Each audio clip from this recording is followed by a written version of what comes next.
Hello everyone, welcome back to our channel Mission CAPF Hub. So this is Ankit Sharma back again with another video.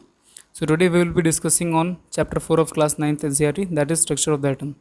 तो देखिए इससे पहले chapters में हमने discuss किया था कि मैटर्स क्या होता है और उनकी प्रॉपर्टीज़ क्या होती है, और एटम के बारे में पढ़ा था हमने। तो देखिए आज हम पढ़ेंगे एटम का स्ट्रक्चर कैसा होता है, और बाय स्ट्रक्चर मेरा मतलब है कि एटम्स के अंदर क्या क्या चीज़ प्रेजेंट है और कैसे वो उसकी केमिकल प्रॉपर्टीज़ के लिए कंट्रीब्यूट करते हैं। सो बिफोर स्टार्टिंग दिस, जैसे कि मैंने आपको पहले ही बताया था कि हम लोग टेलीग्राम पर भी हैं by the name of mission CAPF hub. तो देखिए मैं आपको बता देता हूँ, हमारे यहाँ पे मिशन CAPF हब पर CAPF के लिए डिफरेंट प्रोग्राम्स रन हो रखे हैं अभी। जैसे कि हम बताया था आपको कि एक तो यलगार 2.0 हमने स्टार्ट कर रखा है, जहाँ पर हम डेली राइटिंग का कंटेंट देते हैं। आपको टॉपिक देंगे, आपको राइट करना है उसके ऊपर, और आप उसको सेंड कर सकते हैं चेकिंग के लिए कि उसमें आपकी क्या मिस्टेक्स हैं। तो देखिए जब तक आपकी राइटिंग इंप्रूव नहीं होगी, मतलब राइटिंग स्किल्स इंप्रूव नहीं होगी, आप पेपर 2 में स्कोर नहीं कर सकते अच्छा, और पेपर 2 में स्कोर अच्छा नहीं होगा तो आप CAPF का एग्ज़ाम मुश्किल क्लियर कर पाओगे। उसके अलावा देखिए हमारे यहाँ पे हम प्रीवियस से क्वेश्चंस भी पोस्ट करते हैं। जैसे ये क्वेश्चन हमने डाल रखा है, यहाँ से आपको क्विज़ मिल जाएगी। क्विज़ में आप आंसर जो भी आप दोगे वो आपको पता लगेगा करेक्ट है नॉन करेक्ट है। उसके बाद हम उसका एक्सप्लेनेशन भी देते हैं यहाँ पर, कि आपको पता लग जाएगा कि हमने कौन सी बुक से इसका रेफरेंस लिया। देखिए ये NCERT से हमने रेफरेंस ले रखा है, हिस्ट्री की बुक से, तो ये आपको विद रेफरेंस मिलेगा। Okay, so this is our channel mission CAPF hub. तो इस पर आपको डिफरेंट प्रोग्राम्स मिलेंगे जो आपके लिए बहुत ही ज़्यादा बेनिफिशियल होंगे। तो आप कांटेक्ट कर सकते हैं मिस्टर स्वप्निल से अगर आपको इसमें एडमिशन लेना है तो। बाकी आप इसको ज्वाइन कर सकते हैं चैनल को, it is free of cost. इस पर आपको डिफरेंट टाइप की नोटिफिकेशन मिल जाएंगे और आपके लिए फ्री कंटेंट भी है इसमें। तो चलिए आगे चलते हैं। तो देखिए आपको एक चीज़ पहले एक्सेप्ट करनी पड़ेगी इसमें, कि जितने भी एटम्स होते हैं, जितने भी मैटर होता है, सबके अंदर कोई ना कोई चार्ज प्रेजेंट होता है। तो देखिए इसके लिए इन्होंने डिफरेंट एक्टिविटीज़ बता रखी हैं। जैसे मैं आपको बताता हूँ, अगर आप कॉम्ब ले लीजिए, कॉम्ब को अपने हेयर्स पे रब कीजिए। जब आप रब करोगे उसके बाद पेपर के पीसीस, अगर आप छोटे छोटे पेपर के पीसीस ले लीजिए, उनके पास लेके जाओगे तो वो पीसीस जो है वो उसकी तरफ खींचे चले जाएंगे, स्केल की तरफ। तो यहाँ से आपको एक बात क्या पता लगेगी, ये पता लगेगा कि आपको हेयर्स पर रब करने के बाद आपके स्केल के अंदर एक चार्ज आया और दूसरा चार्ज पेपर्स के अंदर पहले से प्रेजेंट था, जिसकी वजह से वो पेपर्स खींचे चले गए टुवर्ड्स द स्केल। तो देखिए अब आगे चलते हैं। तो देखिए 1900 तक ये अज्यूम किया गया था कि एटम्स इंडिविजुअल पार्टिकल्स हैं, जैसे हमने डाल्टन थ्योरी में पढ़ा था चैप्टर नंबर 3 में। अब देखिए जे थॉमसन ने ये बताया कि जो एटम्स है इंडिविजुअल नहीं है, उनके अंदर इलेक्ट्रॉन्स प्रेजेंट है। इलेक्ट्रॉन्स का मतलब होता है नेगेटिव चार्ज। ओके, याद रखिएगा इलेक्ट्रॉन्स के ऊपर हमेशा नेगेटिव चार्ज प्रेजेंट होता है।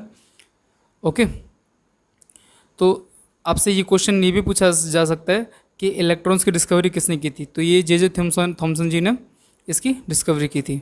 तो ये क्वेश्चन आपसे एफकेट SSC में पूछा जा सकता है। अब देखिए आगे चलते हैं। अब देखिए एटम को दिखाने के लिए कि एटम कैसा होता है, डिफरेंट मॉडल्स प्रपोज किए गए, जिसमें से फर्स्ट जो प्रोमिनेंट मॉडल था वो था Thomson model of an atom. Mister Thomson ने देखिए क्या अज्यूम किया कि जो एटम है, एटम दिखता है बिल्कुल प्लम पुडिंग की तरह। ओके, प्लम पुडिंग आपको पता है कैसी होती है, जो क्रिसमस पुडिंग मिलती है खाने के लिए, ठीक है, उसकी तरह होता है। अब जैसे आप वाटरमेलन भी मान सकते हो कि वाटरमेलन का जो आउटर सरफेस होता है वो जो ईडेबल होता है, बाकी उसके सीड्स उसके अंदर एम्बेडेड होते हैं। तो उन्होंने भी ऐसा माना कि जो आउटर सरफेस है वो पॉजिटिवली चार्ज है, और जो इनर सरफेसेस है, जो मतलब इलेक्ट्रॉन्स हैं, वो उसके अंदर एम्बेडेड है, मतलब कि उसके अंदर पहले से रखे हुए हैं, ठीक है। या फिर अगर उसका एग्जांपल ना लेना चाहो तो आप थर्ड एग्जांपल एक अनार का भी ले सकते हो, पोमेग्रेनेट का, कि ये जैसे आउटर सरफेस है, आप इसको पॉजिटिवली चार्ज मान सकते हो, और जिसके अंदर जो अनार है जो हम खाते हैं उसको आप नेगेटिव चार्ज मान सकते हो, ठीक है। तो देखिए अब इस मॉडल में दिक्कत क्या थी, इस मॉडल में ये दिक्कत थी कि आगे जाके जो डिस्कवरीज हुई प्रोटॉन्स और न्यूट्रॉन्स की, उसको ये एक्सप्लेन नहीं कर पाया अच्छे से। और थॉमसन ने ये भी माना था कि जितना अंदर नेगेटिव चार्ज है ना, उतना ही बाहर पॉजिटिव चार्ज है। तो देखिए अगर पॉजिटिव नेगेटिव इक्वल होता है तो वो कट आउट होके न्यूट्रल हो जाता है। तो उसके थॉमसन के हिसाब से जो एटम का मॉडल था वो इलेक्ट्रिकली न्यूट्रल था, जो कि बिल्कुल रॉन्ग है। तो आपसे ये भी पूछा जा सकता है कि थॉमसन मॉडल के बारे में आपको चीज़ें दे देगा यूपीएससी और पूछ लेगा कि which of the following statement is not correct.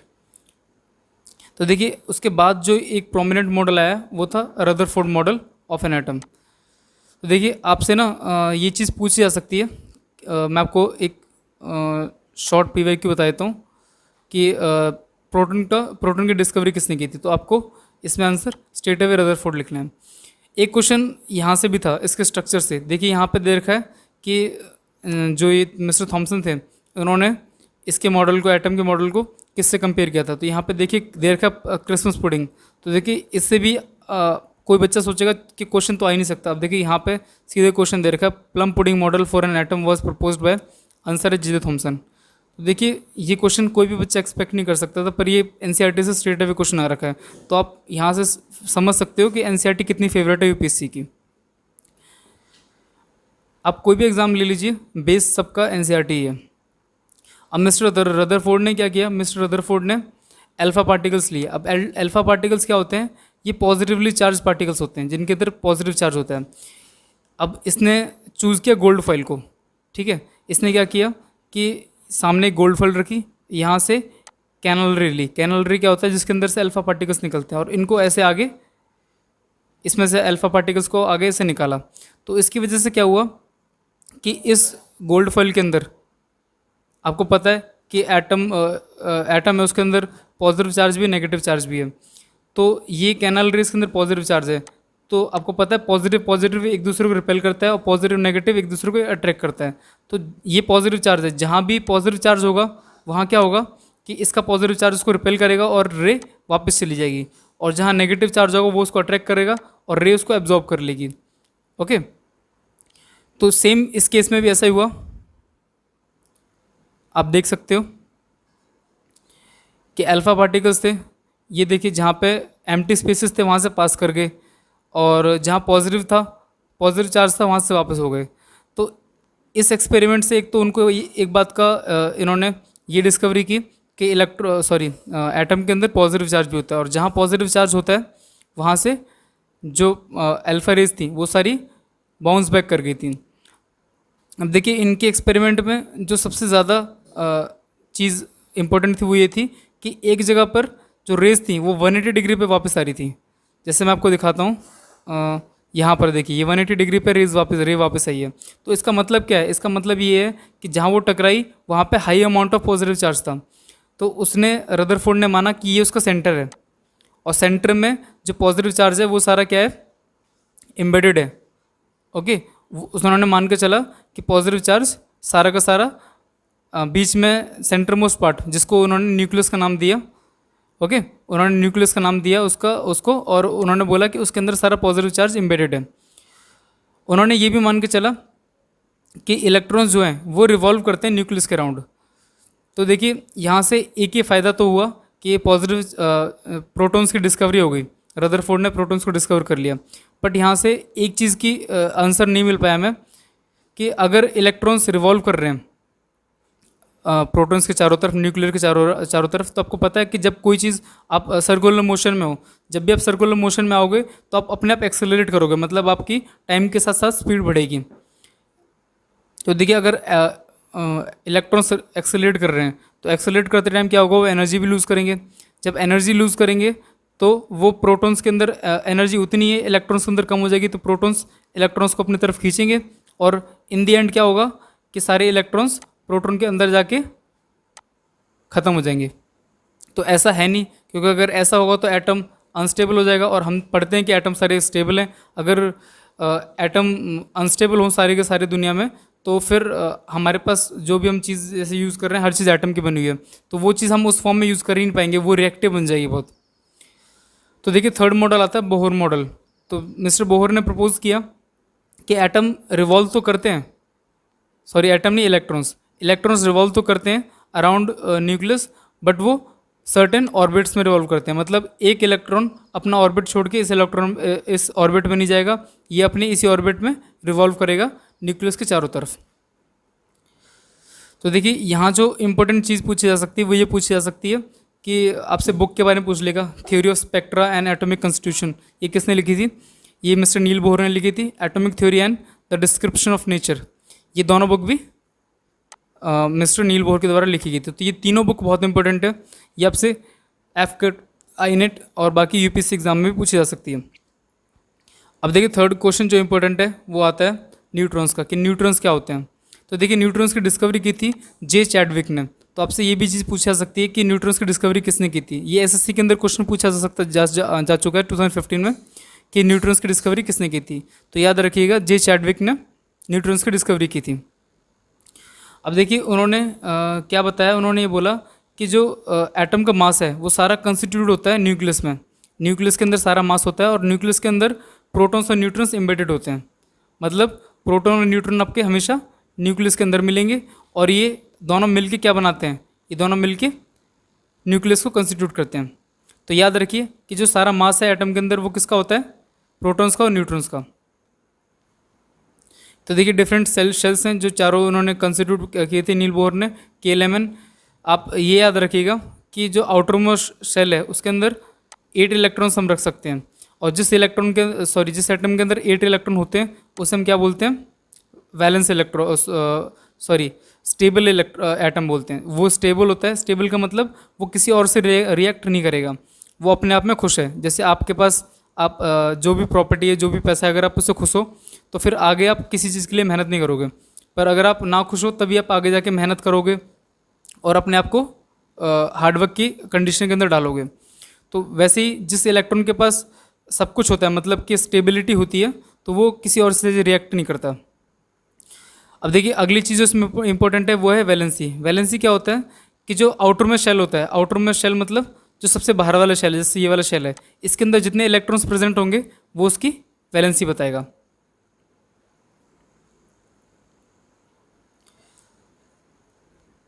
तो देखिए मैं आपको बता देता हूँ कि जो हाईएस्ट वैलेंसी हो सकती है वो हो सकती है 4 के ऊपर वैलेंसी नहीं होती। अगर वैलेंसी मान लो किसी भी इलेक्ट्रॉन के 4 के ऊपर है तो हम क्या करते हैं, उसको सब्ट्रैक्ट कर देते हैं 8 से। जैसे कि क्लोरीन की वैलेंसी, क्लोरीन देखिए यहाँ पे क्लोरीन दे रखा है, उसका एटॉमिक नंबर 17 है, उसकी वैलेंसी है 7।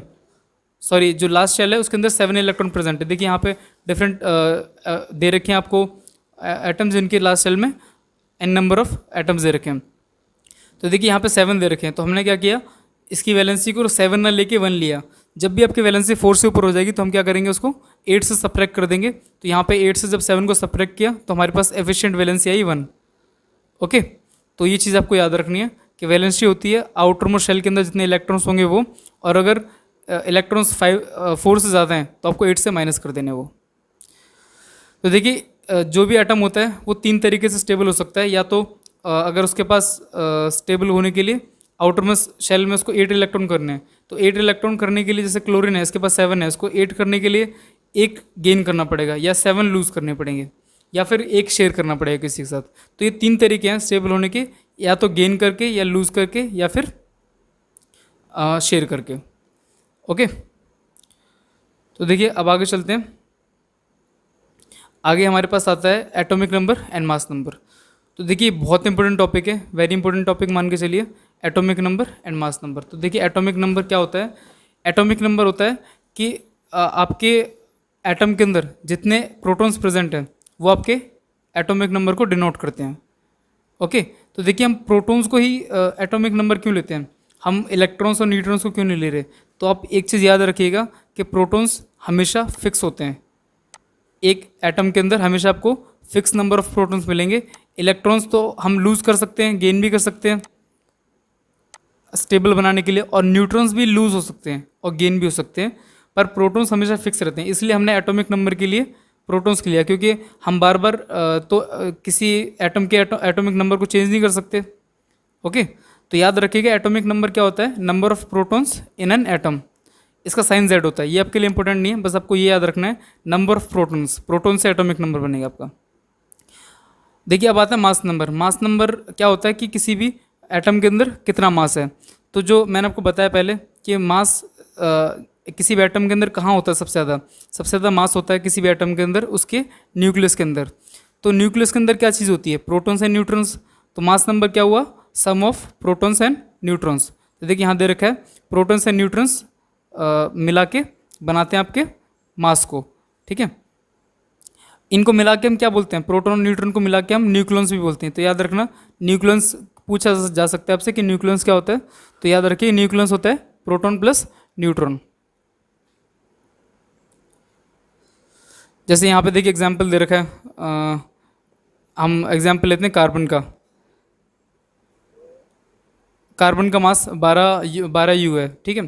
तो उसके अंदर 6 प्रोटॉन होते हैं, 6 न्यूट्रॉन होते हैं, दोनों को हमने ऐड किया तो 12 यू उसका एटॉमिक मास बन गया, ठीक है। तो ऐसे आप याद रख सकते हो। अब देखिए ये चीज़ आपको याद रखनी पड़ेगी, क्यों रखनी पड़ेगी मैं आपको भी बताऊंगा, ठीक है। जैसे हम किसी भी एटम के अंदर मास नंबर और एटॉमिक नंबर उसका बताते हैं, ठीक है। ये एक्स मान लीजिए कोई भी एटम का सिंबल है, ये मान लीजिए किसी का एटॉमिक नंबर है, सॉरी ये सिंबल एलिमेंट का, और ये एटॉमिक नंबर है, ये मास नंबर है, ठीक है। आपको मैं याद करने के लिए एक छोटी ट्रिक बता देता हूँ। ए पहले आता है, ए मतलब एटॉमिक नंबर, ठीक है। तो ए पहले आता है तो याद रखिएगा कि नीचे से ए आएगा, ऊपर से मास नंबर आएगा, ठीक है। ये सिंबल नीचे एटॉमिक नंबर, ऊपर मास नंबर, ठीक है। तो ये याद रखिएगा। जैसे कि यहाँ एग्जाम्पल दे रखा है नाइट्रोजन का, नाइट्रोजन 714 मतलब 7 उसका एटॉमिक नंबर है, 14 उसका मास नंबर है। तो देखिए अब इसी की बेस पे मैं आपको प्रीवियस से क्वेश्चन बताता हूँ।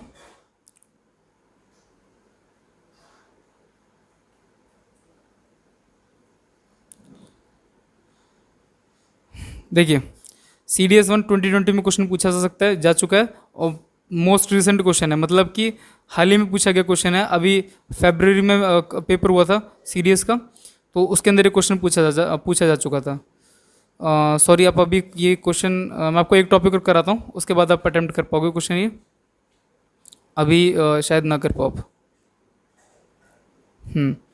ठीक है। देखिए तो आप ये क्वेश्चन कर सकते हो, CDS1 2020 में ये भी पूछा गया था। ये हमारा रदरफोर्ड मॉडल से लिया गया क्वेश्चन।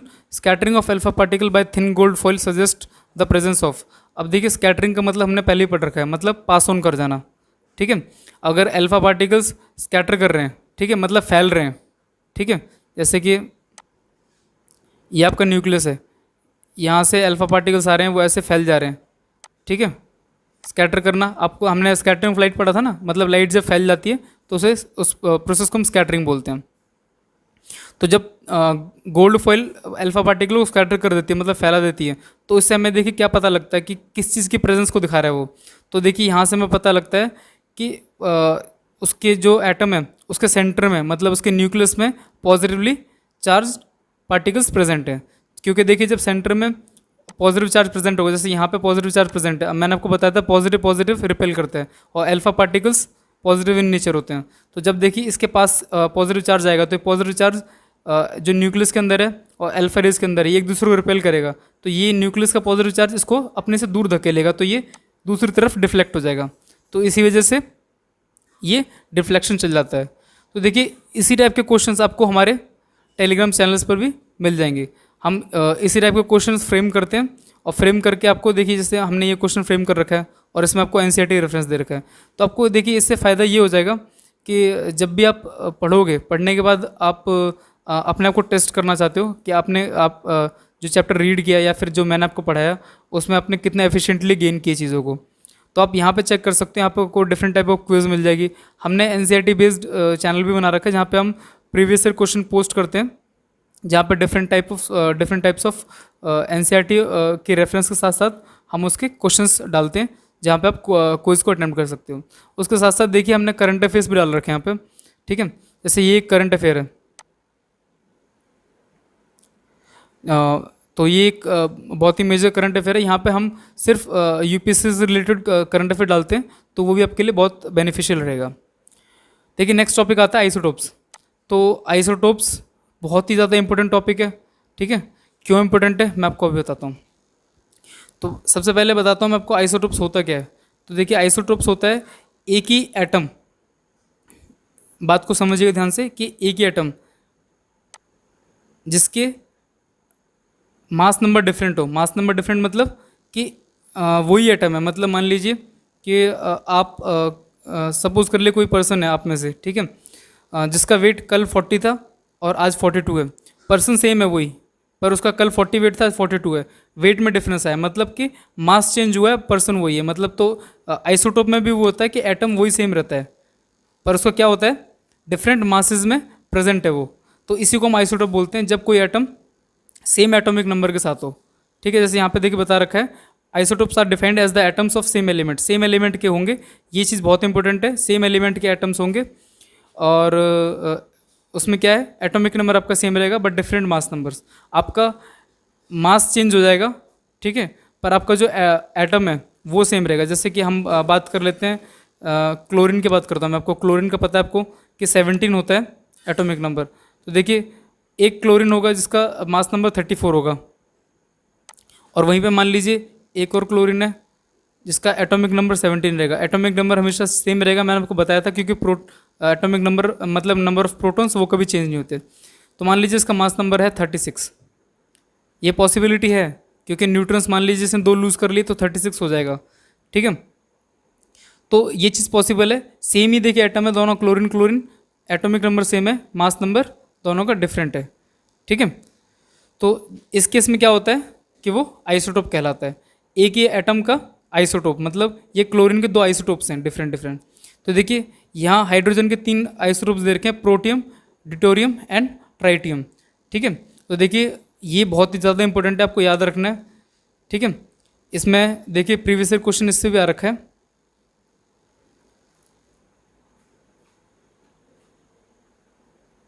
देखिए which of the following statements is not correct, CDS 1 में पूछा गया था 2015 में।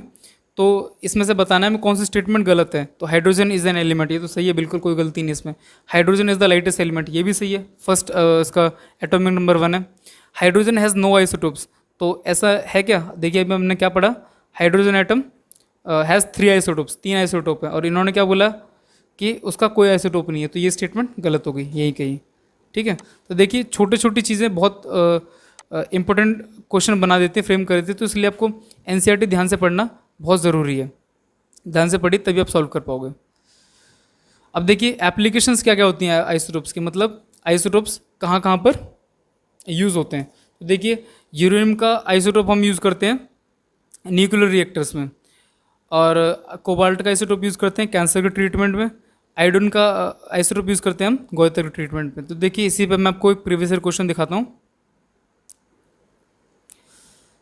देखिए इन्होंने बोल रखा है कि match the following with correct options. ठीक है, तो देखिए अभी हमने पढ़ा कोबाल्ट को हम किसके लिए ट्रीट करते हैं, कैंसर के ट्रीटमेंट के लिए यूज़ करते हैं, आयोडीन को ट्रीटमेंट गोइटर के ट्रीटमेंट के लिए, यूरेनियम ने पढ़ा था अभी किसके लिए, फ्यूल इन न्यूक्लियर रिएक्टर, बचा हुआ कार्बन है, कार्बन आ जाएंगे calculation of age of the earth. तो ये आपने इंटेलिजेंट स्मार्ट एलिमिनेशन टेक्निक से कर लिया। अब देखिए स्मार्ट एलिमिनेशन टेक्निक से आपने ये सॉल्व कर लिया, ठीक है, बट ये बनती कैसे है, ये बनती है रेगुलर प्रैक्टिस से, अच्छी अंडरस्टैंडिंग से। इसके अलावा देखिए हम आपको हमारे जो चैनल है टेलीग्राम का, यहाँ भी इंटेलिजेंट आपको elimination technique Swapnil sir share करते हैं, जहाँ पे आपको बताया जाता है कि अगर आपको क्वेश्चंस नहीं पता, मान लिया आपको क्वेश्चन 50-50 पता है, तब भी आप उस केस में क्वेश्चन को कर सकते हैं। जैसे देखिए ये इंटेलिजेंट एलिमिनेशन टेक्निक कर रखी है इन्होंने NCERT की। तो देखिए यहाँ पे आपको दो ऑप्शंस पता थे, 2 नहीं पता थे, तो बाकी 2 आपको आप इंटेलिजेंट एलिमिनेशन टेक्निक से एलिमिनेट करके आप near to right question, near to right answer जा सकते हो। ओके, तो आपको देखिए बहुत बेनिफिट होने वाला है अगर आप हमारा चैनल ज्वाइन करते हैं। ठीक है, तो आप टेलीग्राम चैनल पे हमें आके ज्वाइन कर सकते हैं, आपके लिए बहुत बेनिफिशियल रहेगा। अब देखिए नेक्स्ट टॉपिक है आइसोबार्स। तो देखिए आइसोटोप्स मैं आपको फिर से बता देता हूँ। आइसोटोप्स होते हैं सेम एलिमेंट, सेम एलिमेंट के एटम्स होंगे, एटॉमिक नंबर वही रहेगा, मास नंबर चेंज हो जाएगा। आइसोबार्स में क्या होता है, आइसोबार में होता है कि 2 एटम्स, ठीक है, बट वो दोनों एटम्स क्या होंगे, डिफरेंट एलिमेंट्स होंगे। यहाँ याद रखने वाली चीज़ है, डिफरेंट एलिमेंट्स के एटम्स होंगे, एटॉमिक नंबर भी डिफरेंट होगा। अगर देखिए 2 एलिमेंट्स हैं, एक मान लिया हाइड्रोजन है और एक मान लीजिए कार्बन है, तो दोनों का आपको पता है एटॉमिक नंबर डिफरेंट है, इसका 1 है इसका 6 है। ठीक है, तो एटॉमिक नंबर तो पक्का डिफरेंट हो गया होगा, पर 2 ऐसे एटम्स जिनका एटॉमिक नंबर डिफरेंट हो पर मास नंबर सेम हो, उन्हें हम आइसोबार्स बोलते हैं। ठीक है, तो आप इस चीज़ के देखिए, आप इस चीज़ से मैं आपको एक और प्रीवियस क्वेश्चन दिखाता हूँ। This is very recent question, 2020 CDS में पूछा गया था कि इसमें से कौन सा आइसोबार्स है।